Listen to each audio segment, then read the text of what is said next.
Celine, takot na takot si Aling Gloria. Nakita niyang nakahandusay sa sahigang dalaga nang puwersahin niyang mabuksan na ang pinto matapos siyang makadinig ng malakas na kalabog.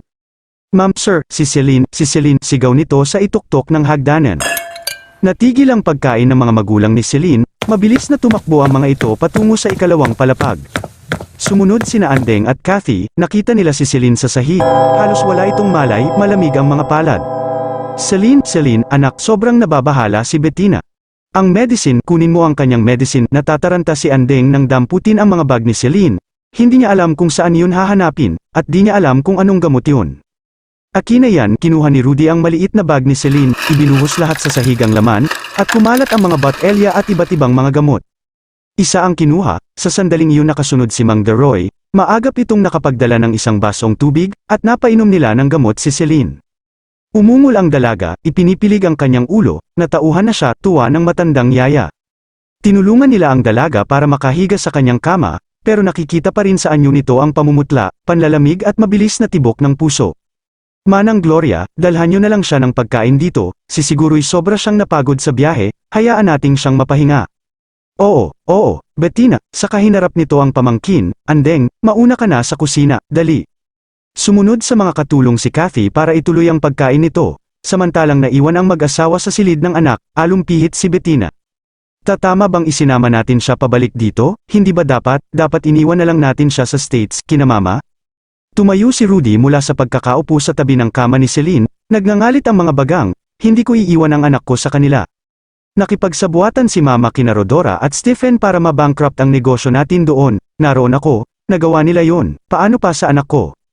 Pero, wala naman kasalanan si Mama sa nangyari, si Stephen ang punot dulo ng lahat kaya naman yubra niyang mabaon tayo sa utang doon. Kaya nga sana nabasag ko ang mukha ng Amerikanong iyon para nawala ang kakapalan ng kanyang mukha sa ginawa niyang panluloko sa atin.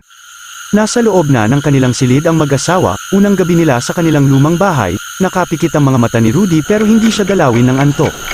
Nang idilat ang mga mata, nahagip ng kanyang tingin ang isang picture frame, inabot ng kanyang kamay ang larawan, tila nagbabara ang kanyang lalamunan habang hinahawakan ito. At nagbalik sa kanyang alaala ang isang masayang nakaraan. "Daddy, Mommy, dali, kukunan ko kayo, balang araw magiging professional photographer ako." Ang babaw naman ng kaligayahan mo, anak, sa media, amuyong lang ang mga photographer ng mga reporter, aba. Sobra ka namang magsalita, Han, kung walang photographer, hindi kayo mapapansin, at walang buhay ang mga panulat ninyong mga write-it, haha. Kasiyahan sa alaalang nagpangiti sa kanya sa kasalukuyan, ang pagkahilig ni Celine sa pangunguha ng mga larawan ay lumawak. "Daddy, kasali ako sa art school project namin at kailangan kong magpasa para sa digital photography, kaya need mo ko bili ng magandang camera. Tiyak di ka tatanggi sa anak mo, Han, kailangan ma-explore ang pagkahilig ng anak mo sa photography." Naging matagumpay naman ang pagsali ni Celine sa kanilang school activities at opisyal itong naging photog doon. Subalit hindi sa isang pangyayari, Rudy, may tawag ka sa phone, Mrs. Murao. "Han, si Celine, anong nangyari kay Celine?" Sa pagpasok ng alaalang ito, biglang dumulas sa mga kamay ni Rudy ang hawak na picture frame ng kanilang pamilya, bumagsak sa sahig.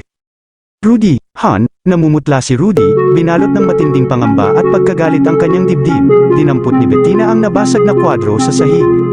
"Nababahala, kakailangan mo na talagang makatulog." Nahihimbing na si Celine sa kwarto niya, maayos na ang pakiramdam niya, hindi sumagot si Rudy, dumiretso sa banyo na nasa loob ng kanilang silid.